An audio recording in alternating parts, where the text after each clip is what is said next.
Okay, and I would like to present a small segment with a continuance after this of why Donald Trump cannot build the wall. And people have been speaking about there's going to be a wall built between Mexico and what you call the United States. And first of all, that's against international law. It's against international law. It can never lawfully be done. And there's a difference between law and legal. First there is law, then after law there is legal. So saying something is unlawful and illegal is two different things.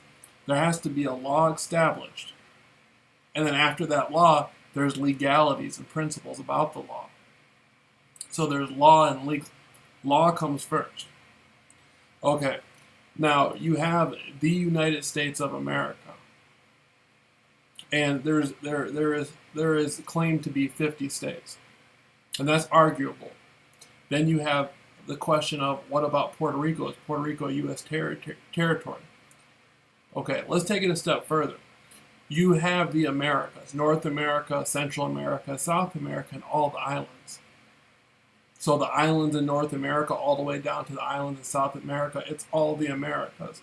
And in the occult world, the Freemasons have said to call this the North Gate.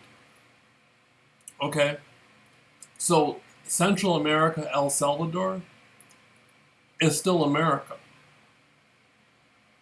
They even use, they take it a step further, El Salvador even uses the United States currency. The United States dollar as the main dollar. Or as a dollar there. Mexico is still a part of America. Mexicans are still Americans. Canadians are Americans. They're a part of North America. There was a time in the founding of the country when you had there was a form of thinking where the people who created the outline of the United States of America and the Americas said there was going to be a continental currency, a continental Congress, meaning Mexico, Canada, and the United States of America. Now, they never got around to doing it at that time, but that's what they wanted to do. The Civil War, the war of the states between North and South, has a lot to do with these principles. So, going back to what I'm saying about Donald Trump building a wall, if Donald Trump actually built a wall, that would be against international law, because by birthright and by blood, people residing in the region that you call the United States of Mexico, the different states and provinces of Mexico, they have a right to go into the rest of America, whether it be South or North. For international law, they do. Now, you may say these are not United States citizens. Okay, they're not United. They may not be United States citizens according to United States law or United States policy, but they're still Americans. Just like you have people of indigenous background who reside in North America, and some of them are not United States citizens. There's people born on reservations to this day in small, minute numbers who are still not United States citizens, but they're Americans. There used to be a time, even with the European settlers, they would just write their name in Bible paper, and the most they would claim is as residents of the state they were in. The state of Mississippi, the state of Ohio, the state of Michigan. Michigan and Ohio used to have wars with each other. They were independent, sovereign nations residing in North America. So that's just one example of why Donald Trump cannot build a wall. It's against international law. Now let's go a step further.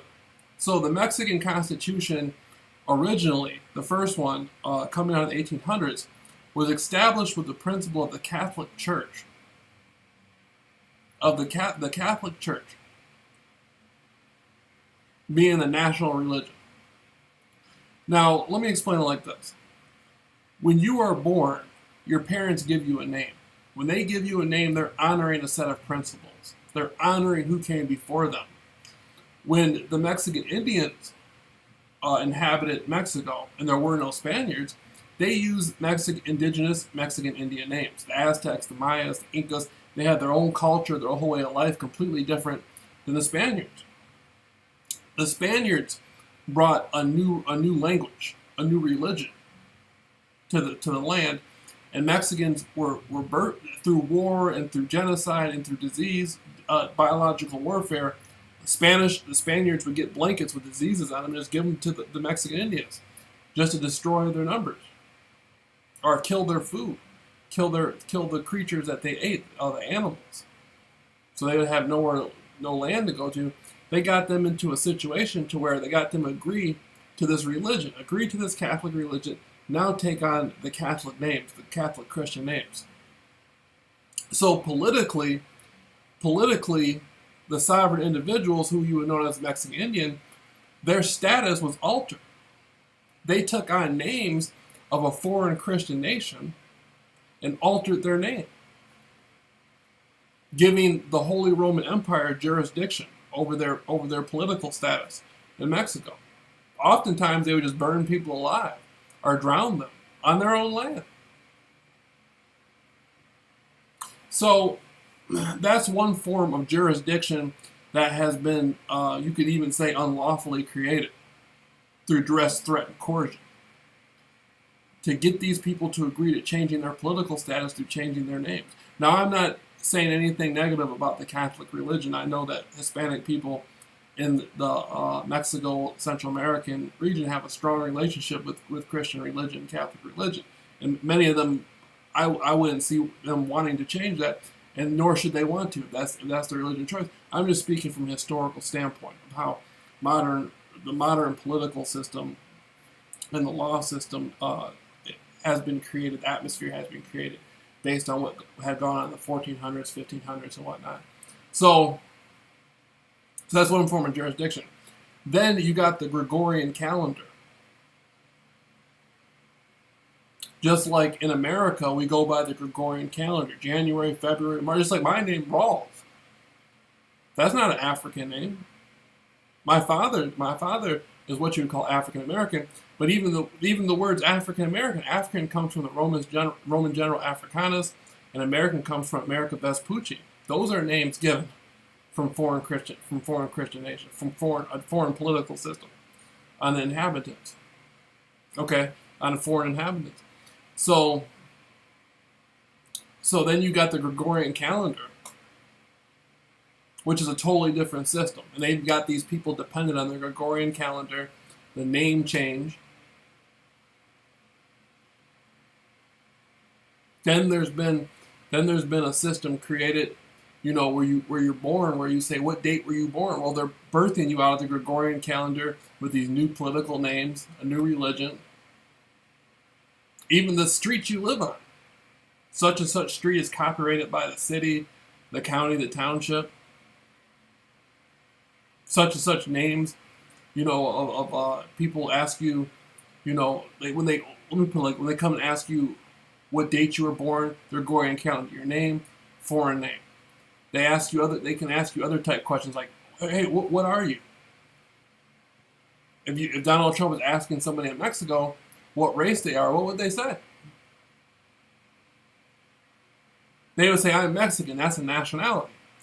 But for racial makeup, what would you say? Hispanic?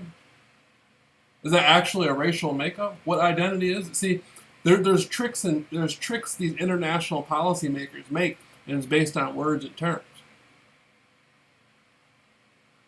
Technically, the Mexican people as a whole can declare California. Technically they could. It was an interesting subject. We're gonna look at the 1824 Constitution of Mexico, the Mexican Empire, the Federal Constitution of the United States of Mexico of 1857, which came way later. And this gets into the Confederate States of the South in the United States, who, if you watch the movie National Treasure, they tried to take over Mexico and take over use their political system to take over Mexico and Central America and South America.